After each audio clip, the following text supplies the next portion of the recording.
আষাঢ়ের বৃষ্টি অনেকের কাছে স্বস্তির বার্তা নিয়ে এলেও কারণ বাজারের মানুষের কাছে তা যেন এক দুঃসহ দুর্ভোগের নাম। টানা কয়েকদিনের বর্ষণে দেশের সবচেয়ে বড় পাইকারি এই বাজার এখন পরিণত হয়েছে জলাবদ্ধ এক জনপদে। নোংরা পানির উপর ভাসছে শাকসবজি, চারিদিকে জমে থাকা নোংরা পানিতে শুধু মানুষই নয়, দুর্ভোগে পড়েছে অবলা প্রাণীরাও। একপাশে খাঁচাবন্দি মুরগিগুলো ভিজছে বৃষ্টিতে, বাজারের প্রতিটি কোণ যেন বৃষ্টির পানির কাছে অসহায় হয়ে পড়েছে। এতক্ষণের ভিতরে কাঁচা দিয়ে আমি আসছি, নাহলে হাঁটার কোনো ব্যবস্থা নাই বাজারে। আর পানি তো চারিদিকে পানি, সমস্যা বাজারে পানি উঠেছে, কেনাকাটাও তো করতে পারতাছি না, আর সবকিছুতে দাম বাড়তি। এমন সমস্যায় পড়ছে গরিবরা, মানে খুব কঠিন হইতাছে চলাফেরা।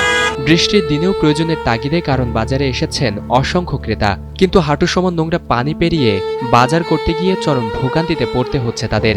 বাজার জুড়ে ছড়িয়ে থাকা ময়লা আবর্জনায় ড্রেনের মুখ বন্ধ হয়ে যাওয়ায় সামান্য বৃষ্টিতেই সৃষ্টি হচ্ছে জলবদ্ধতা।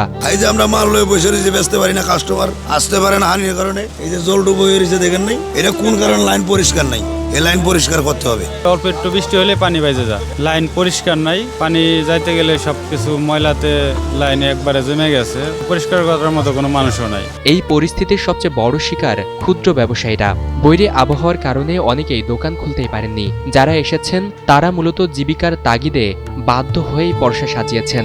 বৃষ্টির পানিতে ভিজে নষ্ট হচ্ছে তাজা শাকসবজি, নষ্ট হচ্ছে পণ্য, ঠান্ডায় কাঁপছেন ব্যবসায়ী ও শ্রমিকরা। তবু পেটের দায়ে প্রতিকূলতার সঙ্গে লড়াই চালিয়ে যাচ্ছেন তারা।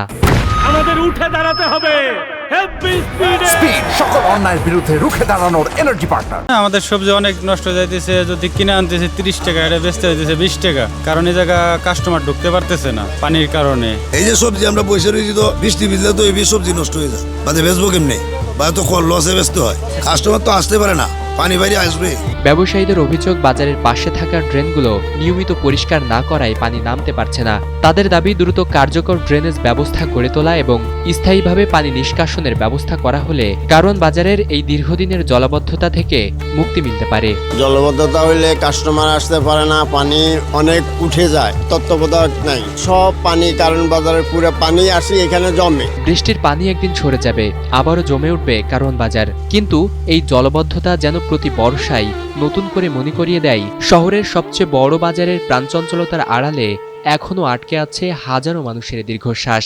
নোংরা পানির উপর ভাসতে থাকা শাকসবজির সঙ্গে ভেসে যাচ্ছে তাদের প্রতিদিনের স্বপ্ন আর জীবিকার নিশ্চয়তাও। ডাল ভাত কর্ম করে খাইতে পারে, ওই আর একটা ব্যবস্থা করে যদি সরকার দিত, তাহলে কারণ বাজার কিন্তু হাজারো লোকের, লক্ষ লক্ষ লোকের রিজিকের সাথে জড়িত, দিনে রাতে মিল। সরকারের কাছে আবেদন যেন রোডটা এবং ড্রেনটা পরিষ্কার রাখে সবসময়। ফরিদুল ইসলাম ইমন, নিউজ 24, ঢাকা।